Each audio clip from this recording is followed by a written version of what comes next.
السلام علیکم جماعت اختر۔ کل کے لیکچر میں ہم نے رموز اوقاف کا استعمال پڑھا تھا۔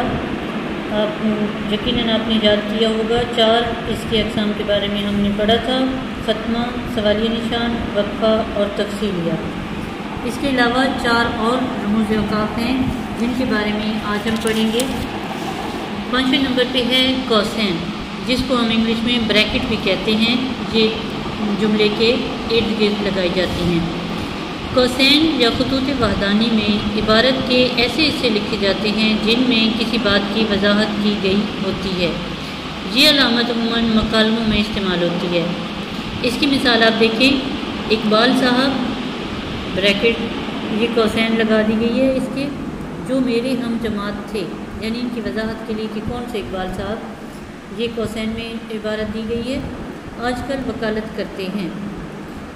اگلی جو قسم ہے وہ ہے واوین۔ واوین یا الٹے کومے، یہ اس کی علامت ہے، جن کو آپ انگلش میں انورٹڈ کوماز بھی کہتے ہیں۔ یہ علامت کسی کی تحریر کا اقتباس پیش کرتے وقت یا کسی کا قول پیش کرتے وقت اس اقتباس یا قول کے شروع اور آخر میں لگائی جاتی ہے۔ یعنی کسی شخصیت کی بات کو اگر بیان کرنا ہو تو اس کے لیے واوین کا استعمال کیا جاتا ہے۔ مثلاً رسول اللہ صلی اللہ علیہ وسلم کا ارشاد ہے، تم میں سے بہترین شخص وہ ہے جس کے اخلاق اچھے ہیں۔ آپ دیکھیں، نبی صلی اللہ علیہ وسلم کے ارشاد جو جہاں سے شروع ہو رہا ہے وہاں سے قومیں لگا کے یہاں آخر میں بھی لگائے گئے ہیں۔ پھر اس کے بعد آ جاتا ہے حذف۔ حذف لائن کو، اس کی علامت ایک لائن کی شکل میں ہوتی ہے۔ اس کے بارے میں آپ ہم پڑھتے ہیں کہ حذف کے معنی ہیں گرا دینا یا جھاڑ دینا۔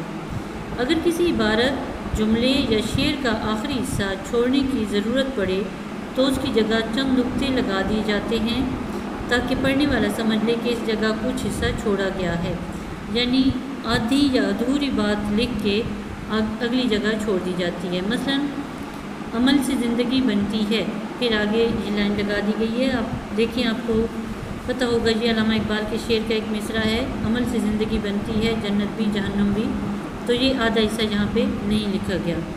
دوسری مثال ہے کہ خدا ان کی مدد کرتا ہے جو، پھر یہاں پہ جگہ چھوڑ دی گئی ہے، اس کو حذف کر دیا گیا ہے۔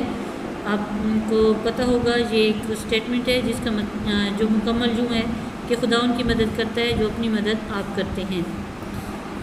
آخری ہے ندائیہ یا فجائیہ، اور اس کی علامت اس شکل کی ہوتی ہے: حیرانی، خوشی، تعجب یا افسوس، اور پکارنے کے لیے یہ علامت استعمال کی جاتی ہے۔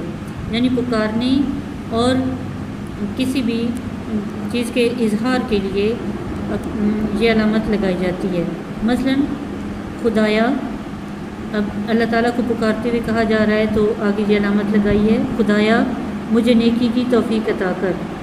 پھر آہا ہم جیت گئے، آہا کے آگے یہ علامت لگائی گئی ہے۔ اسی طریقے سے ایک اور مثال ہے: ہائے یہ کیا ہو گیا، ہائے کے آگے یہ علامت لگا کے فجائیہ کی علامت لگا کے اس فقرے کو لکھا گیا ہے۔ یہ بقیہ 4 رموز اوقاف ہیں اور کل یہ 8 ہیں۔ یہ سب آپ نے یاد کرنے ہیں اور ان کی مشق کرنی ہے اپنے رف رجسٹر پر، تاکہ آپ کو اچھے طریقے سے یہ یاد ہو جائیں۔